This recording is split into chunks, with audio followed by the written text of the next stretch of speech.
श्री शास्त्री स्वामी Dharmaprasad Dasji BA B.Ed college में आप सभी विद्यार्थी मित्रों का हार्दिक स्वागत है।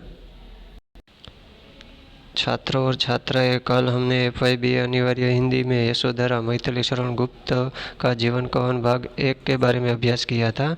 आज हम अनिवार्य हिंदी यशोधरा में मैथिली शरण गुप्त का जीवन कवन भाग 2 के बारे में अभ्यास करेंगे। जो ध्यान से चुने। कल हमने देखा था कि जन्म और बचपन, गुप्ता जी का जीवन, प्रमुख रेखाएं और शिक्षा दीक्षा कहाँ प्राप्त की थी, इसके बारे में अभ्यास किया था। आज हम वैवाहिक जीवन, कुटुंब, परिवार के बारे में अभ्यास करेंगे। ध्यान से चुने। तो मैथिली शरण गुप्त वैवाहिक जीवन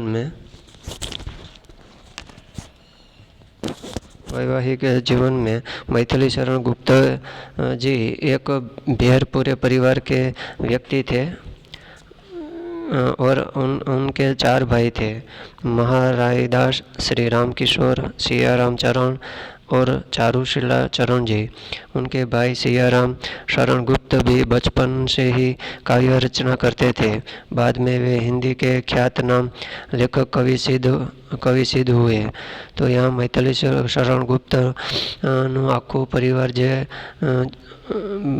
परिवार था, उन्हों के 4 भाई थे, महारायदास, श्री राम किशोर, सियाराम चरण और चारुशीला शरण। उनके भाई सियाराम शरण गुप्त भी बचपन से ही काव्य रचना करते थे, जैसे मैथिली शरण गुप्त करते थे, इस प्रकार। बाद में वे हिंदी के ख्यात नाम लेखक कवि सिद्ध हुए। तत्कालीन सामाजिक पुरानी परंपरा के अनुसार 9वीं साल की छोटी उम्र में गुप्त जी की शादी सरयू देवी के साथ हुई। दुर्भाग्यवश उनकी मृत्यु अल्प समय में ही हो गई। तत्पश्चात दूसरी पत्नी रोमा भी राम प्यारी हो गई। इच्छा न होने पर भी साचा जी के आग्रह को वश होकर तीसरी बार शादी करनी पड़ी। तो माता के ममत्व के कारण 9 वर्ष की छोटी अवस्था में गुप्ता जी का विवाह होगा या था, परंतु प्रसव पीड़ा में पत्नी का देहांत हो गया। पत्नी की मृत्यु के 2 महीने बाद ही पिताश्री और संवत 1962 में माताजी का देहवास हुआ। दूसरी पत्नी रमा भी उन्हें अधिक सुख न दे पाई। अनेक संतानों के पिता बनने का सौभाग्य भी उन्होंने प्राप्त हुआ, पर जिस प्रकार उनकी प्रथम 2 अर्धांगिनियां उन्हें अल्प समय का सुख देकर चली गई, उसी प्रकार उनकी संतानें भी दीर्घ जीवन में वंचित रही। इस प्रकार गुप्ता जी एक कौटुंबिक कवि थे। उन्होंने लिखा भी है कि जाति बड़ी है देश और भी बड़े विश्व का क्या कहना, जल में, थल में और गगन में, मैं हूँ कौटुंबिक कवि मात्र। तो यहाँ वैवाहिक जीवन में, कुटुंब परिवार में, जब इसकी परंपरा अनुसार 9वीं साल में छोटी सी उम्र में गुप्ता जी की शादी भी सरयू देवी के साथ पहली शादी हुई थी। दुर्भाग्यवश उसकी मृत्यु भी अल्प आयु में हो गई थी। तत्पश्चात दूसरी पत्नी रोमा भी राम प्यारी हो गई, यानी कि इसका भी निधन हो गया। इच्छा न होने पर भी साचा जी और के आग्रह से उसको वश होकर तीसरी बार भी शादी करनी पड़ी और माता के ममत्व के कारण 9 वर्ष की छोटी अवस्था में ही गुप्ता जी का विवाह भी हो गया था, परंतु प्रसव पीड़ा के कारण पत्नी का देहांत हो गया था और पत्नी की मृत्यु के 2 महीने बाद ही पिताश्री संवत 1962 के 20 में माताजी का देहावसान भी हुआ और दूसरी पत्नी रमा भी उन्होंने अधिक सुख न दे पाई। अनेक संतानों के पिता तो बने, मगर सौभाग्य वश भी उन्होंने प्राप्त न हुआ, पर जिस प्रकार उनकी प्रथम 2 अर्धांगिनियां उन्होंने अल्प समय का सुख देकर चली गई और इस प्रकार उनकी संतानें भी दीर्घ जीवन में वंचित रह गए। और कौटुंबिक के अनुसार उन्होंने गुप्ता जी ने लिखा भी है कि जाति बड़ी है देश और भी बड़े विश्व का क्या कहना, जल में, थल में और गगन में, मैं हूँ कौटुंबिक कवि मात्र। तो यहाँ गुप्ता जी को कई संतानों संतानों के पिता होने का गौरव मिला, किंतु सब मृत्यु के शिकार हो गए और 2 पत्नियां, संतानें, भाई इत्यादि के निधन के करुण आघातों का उनके कवि जीवन पर बड़ा प्रभाव पड़ा। तो इसके बाद काव्य सृजन की प्रेरणा के बारे में अभ्यास करते हैं कि मुंशी अजमेरी के परिचय से प्रोत्साहित होकर मैथिली शरण जी ने काव्य रचना की प्रवृत्ति जारी रखी। महावीर प्रसाद द्विवेदी के संपर्क में आने से वे ब्रज भाषा को छोड़कर खड़ी बोली की ओर झुके। द्विवेदी जी भाषा के परिमार्जित रूप के आग्रही थे।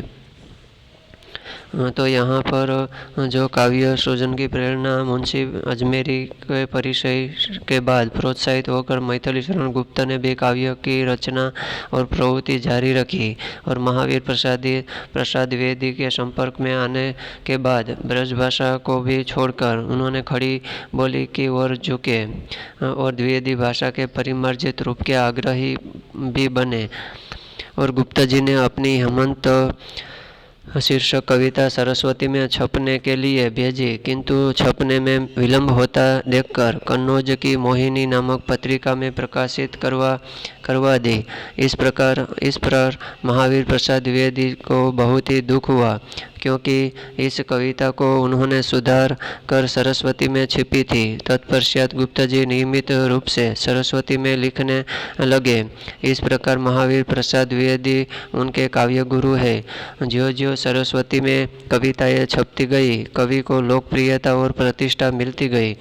उनकी पुस्तक रूप में प्रथम रचना रंगमंच का प्रकाशन 1910 ईस्वी सन में हुआ। तत्पश्चात जयद्रथ वध, भारत भारती इत्यादि का प्रकाशन भारत भारती ने कवि की प्रतिष्ठा में 4 चांद लगा दिए। स्वातंत्र्य, सम्मान, उत्साह और राष्ट्रप्रेम भावना से भरी भारत भारती की पंक्तियां जन जन के कंठ में गूंजने लगी। इस पुस्तक के आरंभ में ही कवि कहते हैं, मानस भवन में आर्य जन जिसकी उतारे आरती, भगवान भारतवर्ष में गूंजे हमारी भारती।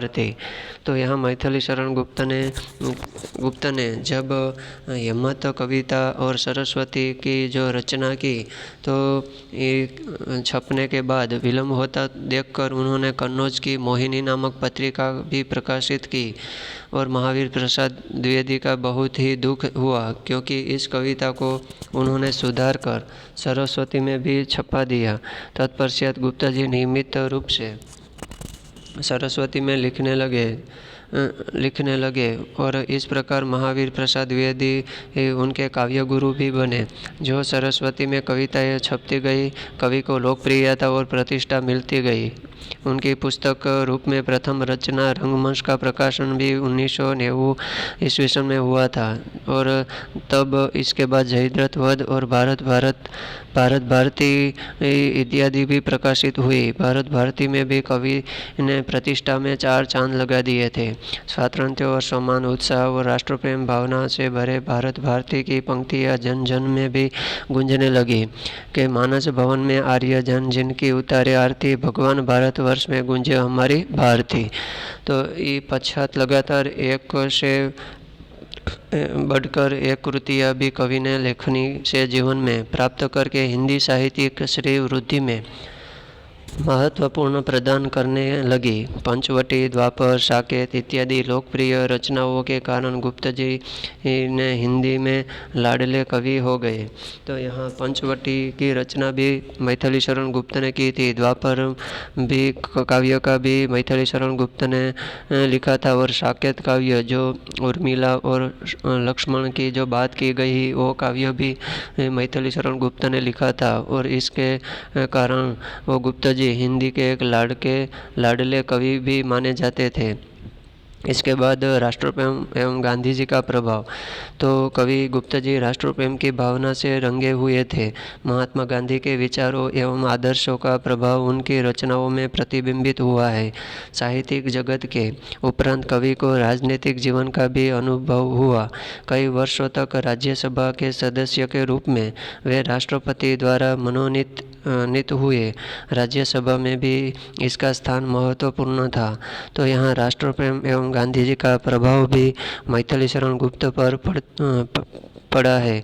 राष्ट्र प्रेम की भावना भी इसके रंगे हुए हाथ है। महात्मा गांधी के विचारों भी उसके आदर्शों का प्रभाव उसकी रचनाओं में प्रतिबिंबित पड़ा है। तो साहित्य जगत में भी और कवि को राजनीतिक जीवन का भी अनुभव हुआ। कई वर्षों तक राज्यसभा के एक सदस्य के रूप में भी और राष्ट्रपति द्वारा मनोनीत भी हुए और राज्यसभा में भी इसका स्थान महत्वपूर्ण था। और निधन, तो जीवन के अंतिम दिनों में कवि का स्वास्थ्य बिगड़ने लगा। तो सन 1955 में ऑपरेशन के बाद उनका स्वास्थ्य गिरने लगा। 1962 में उनको हृदय रोग का हमला सहना पड़ा और 1964 में ईस्वी सन ने इसी हृदय रोग से तीव्र हमला किया और 12 दिसंबर 1964 को सबको अलविदा के रूप में लोकप्रिय कवि चिरगांव को छोड़कर चिर यात्रा के लिए बिना विदा हो गए। तो लाखों प्रशंसकों और काव्य प्रेमियों को छोड़कर स्वर्गवासी हो गए। उनके निधन पर श्रद्धांजलि के रूप में सोहनलाल द्विवेदी ने लिखा भी है कि आज तक के बिना लग रहा कवि कुल राज अनंत, आज राष्ट्र कवि बिना लग रहा रवि से हिंद दिगंत। तो वास्तव में गुप्ता जी हिंदी के एक महाकवि थे और भारतीय संस्कृति के प्राचीन आदर्शों के गौरव के वे उद्गाता थे। राष्ट्र की भावनाओं को गीतबद्ध करने वाले राष्ट्रकवि थे और लोक मंगल की कामना के चाहक थे। उनकी मृत्यु से हिंदी ने एक बहुत बड़ा कवि खो दिया और खड़ी बोली में कविता करने के सूत्रपात करने वालों में उनका योगदान अविस्मरणीय है। तो अविस्मरणीय यानी जो हम भूल नहीं सकते। तो यहाँ राष्ट्रकवि मैथिली शरण गुप्त का निधन भी इस प्रकार हुआ था। हाँ, तो छात्र और छात्राएं, आज हम जो राष्ट्रकवि मैथिली शरण गुप्त का जो जीवन कवन है उसका निधन, इसके बारे में हमने अभ्यास किया। तो यहाँ राष्ट्रकवि मैथिली शरण गुप्त का जीवन कवन पूर्ण होता है। अस्तु।